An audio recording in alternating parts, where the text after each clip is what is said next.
It's time to tell you the story about the vineyard.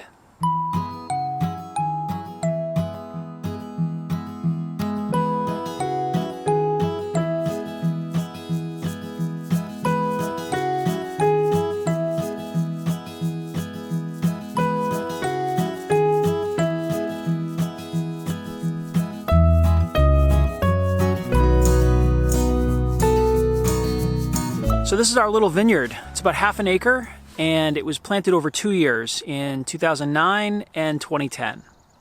But the story goes back further than that. The inspiration for the vineyard came from a trip to Italy. I took a trip to Italy in 2001, and I spent about 2 weeks hiking through Tuscany with a backpack, just looking at the sunset and drinking wine and imagining one day having grapes growing on my property. We didn't have this property yet, but that's where sort of the vision, the dream began.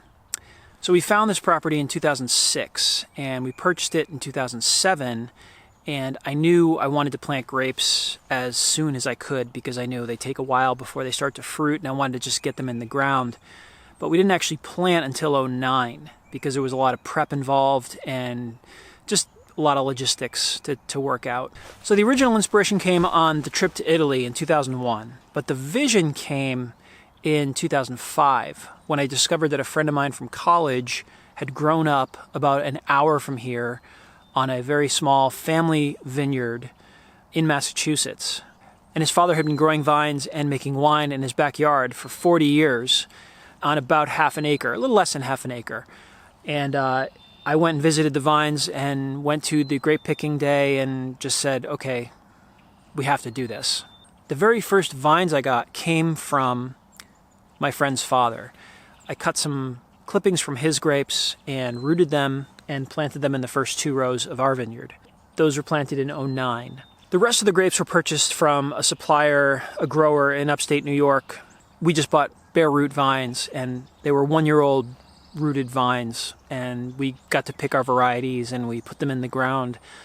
So we planted 1/4 of an acre in 2009 with the help of a lot of awesome friends, and then in 2010 we bought more vines and we planted them on the lower vineyard the next year in 2010. So at peak vineyard in 2010, 11, and 12 we had 262 vines.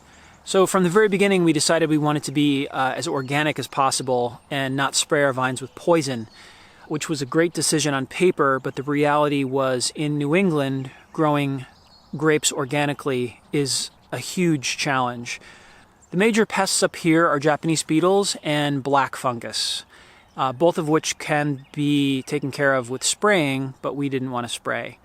So we used a variety of organic techniques to try and deal with the fungus and all the junk that was growing on the vines, the mildew, and it worked okay, but it was a lot of work. We actually hand-picked off the Japanese beetles for about 4 years. We used to come up here almost every night and just sweep the beetles off into a bucket of water, and we'd get about 1 liter or 2 liters of beetles every day. If you don't get all the beetles off of the vines, they eat all the leaves off the top of the vines, which then makes it so the vines can't feed the grapes, and you have poor fruit on the vines. The beetles also spread disease and things between the vines, and it's just a mess. So fast forward to about 4 years of hand-picking beetles off of vines and dealing with fungus and not getting very many grapes at all. We started pulling vines because the vines were it was just becoming too difficult to hand grow these vines. Certain vines just weren't producing, and all they were doing was spreading beetles and disease. So we started pulling rows of vines out and trying to figure out what we were going to do next. And it took me a couple years, but then I decided that the thing that grows really well here are apples. I had an idea to try and grow apples in the same way as we were growing the grapes, which would be in a row and tying them up to the wires that were already in place. And that's when I started researching ESPALIER training and growing apples in that style. So we started converting our rows from a grape vineyard to an apple sort of vineyard, espalier orchard, however you want to call it. So now after this spring, we're going to have 50% of our grapes transitioned from grapes to apples. So there are 6 rows of grapes that are doing just fine, that don't seem to be affected by the beetles, and they don't have a lot of fungus, and actually produce quite a few grapes. And those grapes, 2 of those rows are actually my friend's father's vines, which is really cool. And then the other 4 rows are grapes that we purchased. So those are the ones that have sort of survived. Out of the 9 we tried, 3 varietals sort of made it here and produce grapes. And we're going to keep them going. And the rest, we are probably going to be going all over to apples.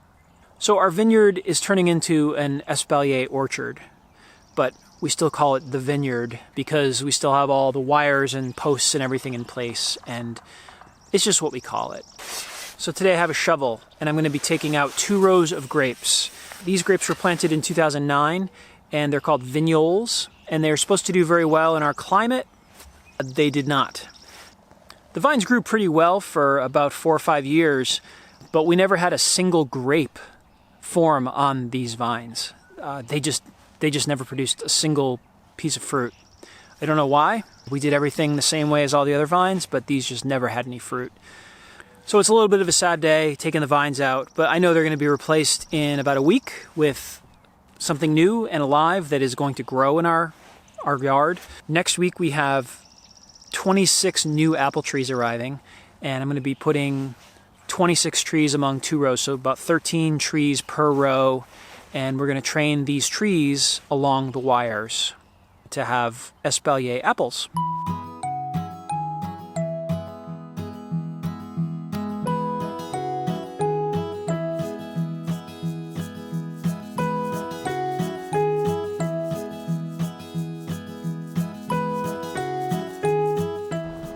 "26 trees done. All right, time for a drone shot." So that's the story of the vineyard so far.